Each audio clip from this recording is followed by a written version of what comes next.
Welcome to Kenton Teaches. Enjoy the video.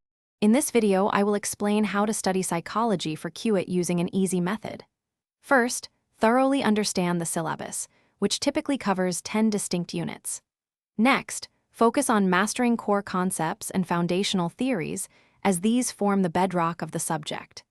Finally, consistently practice with previous year's question papers to familiarize yourself with the exam pattern and question types. This structured approach will significantly boost your preparation and confidence.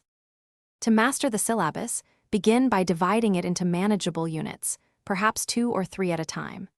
Identify and prioritize topics that carry higher weightage in the examination, dedicating more study time to them.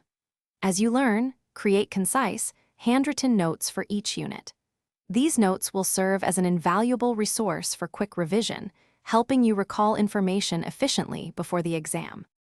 Employ effective study strategies like active recall, where you test yourself without looking at notes, and spaced repetition, reviewing material at increasing intervals.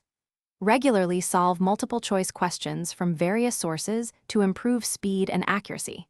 Dedicate specific time slots, perhaps 30 minutes daily, to review challenging topics. This consistent engagement reinforces learning and strengthens your understanding of complex areas. For optimal preparation, attempt full-length mock tests weekly to simulate exam conditions and manage your time effectively. After each test, thoroughly analyze your mistakes to pinpoint weak areas and understand why errors occurred. Finally, maintain a positive and focused mindset throughout your study journey. Believe in your abilities, stay consistent, and approach the exam with confidence. Thanks for watching. Please subscribe if this video was helpful.